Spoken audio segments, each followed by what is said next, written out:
प्रदेश जिला बाराबंकी जनपद से इस वक्त की सबसे बड़ी खबर।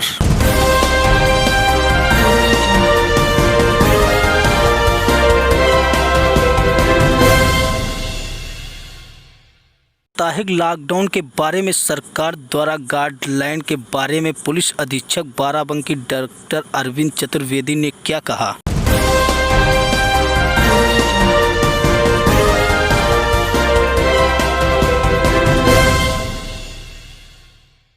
बताकर जानकारी दी कि कौन कौन सी दुकानें प्रतिदिन बंद रहेंगी।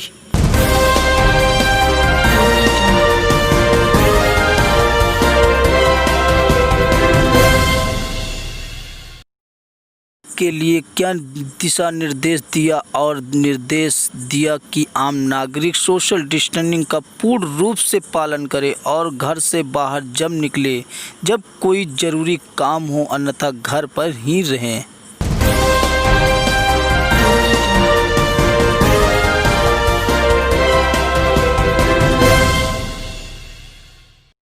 का रहेगा लॉकडाउन। बाराबंकी से राजकुमार की खास रिपोर्ट।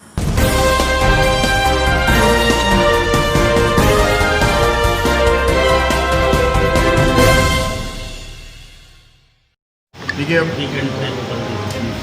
प्रत्येक शुक्रवार को रात 10 बजे से सोमवार 5 बजे तक एक विशेष लॉकडाउन रहेगा। इसका प्रयोजन दर्शक समझ लें कि कोरोना संक्रमण लगातार बढ़ रहा है, हमें इसकी चेन तोड़ना आवश्यक है। इसलिए सरकार ने निर्णय लिया है कि हम इस चेन को तोड़ने के लिए ये 2 दिन का लॉकडाउन कड़ाई से रखेंगे।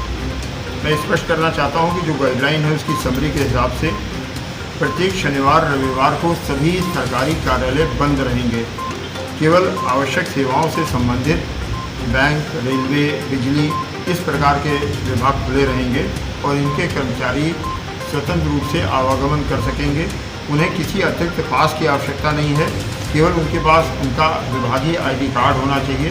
पुलिस को और प्रशासनिक अधिकारियों को स्पष्ट निर्देश दिए गए हैं कि जिन लोगों के पास भी ID कार्ड है और वो किसी आवश्यक सेवा विभाग में कार्यरत हैं तो उन्हें न रोका जाए। इस लॉकडाउन के दौरान सभी प्रकार के 8 बाज़ार, गल्ला मंडी, व्यावसायिक प्रतिष्ठान शहरी या ग्रामीण क्षेत्र में बंद रखे जाएंगे। इसलिए ऐसी दुकानों पर न दुकानदार जाएंगे और न ग्राहक जाएंगे। सामान्य दिनों में ये सारे प्रतिष्ठान सवेरे 9 बजे से रात 9 बजे तक खोले जा सकेंगे। इस दौरान प्रत्येक व्यक्ति को मास्क लगाकर रहना अत्यंत आवश्यक है, चाहे वो पैदल चल रहा हो, साइकिल पर चल रहा हो, दोपहिए या पब्लिक ट्रांसपोर्ट या कार में चल रहा हो।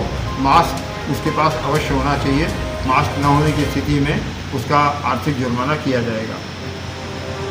ये भी स्पष्ट करना चाहता हूँ कि इस लॉकडाउन के दौरान जितने भी औद्योगिक प्रतिष्ठान हैं, IT कंपनीज हैं, वो चाहे शहरी क्षेत्र में हो या ग्रामीण क्षेत्र में, वो खुली रहेंगी।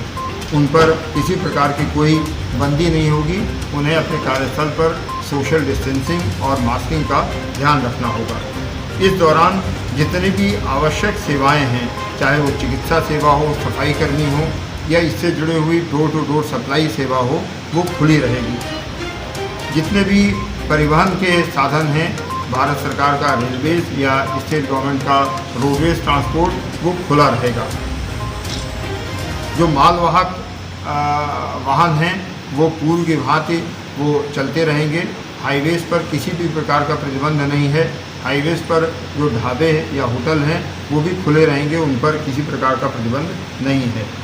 जो सर्विलांस टीम्स हैं, जो मेडिकल सर्विलांस टीम हैं, वो नियमित काम करती रहेंगी और हमारा जनता से अपील है कि उनका पूर्ण सहयोग दें। इस लॉकडाउन अवधि में जितने भी प्रकार के निर्माण हैं, चाहे वो सरकारी निर्माण हो, अर्ध सरकारी हो या प्राइवेट निर्माण कार्य हों, वो चलते रहेंगे। उनके श्रमिकों पर, उनके कारीगरों पर, उनके सुपरवाइजर्स पर, ठेकेदारों पर किसी प्रकार का रोक नहीं है। इस संबंध में भी पुलिसकर्मियों को अलग से निर्देश दिए जा रहे हैं कि अगर कोई व्यक्ति किसी साइट का प्रमाण पत्र दिखाता है, कार्य प्रमाण पत्र दिखाता है, तो भी उसे अनमान्य माना जाए। मैं जो हमारे दर्शक हैं उनसे भी अपील करता हूं कि अगर आपके यहाँ कोई काम चल रहा है तो आप ठेकेदार से कहें कि अपने श्रमिकों को भी इस प्रकार का एक प्रमाण पत्र दें कि फलानी साइट पर दिनांक इतने से इतने तक कार्य चल रहा है, जिसमें ये श्रमिक अनुबंधित किया गया है, जिससे कि उस व्यक्ति को सड़क पर किसी समस्या का सामना न करना पड़े। मैं आप सभी लोगों से ये भी अपील करता हूँ कि ये बरसात का सीज़न आरंभ हो गया है। इस समय तमाम संक्रामक रोग फैलने का भय होता है।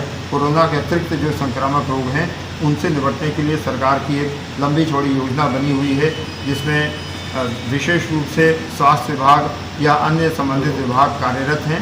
आप उसमें सहयोग करें, अपने घरों के आसपास पानी न जमा होने दें।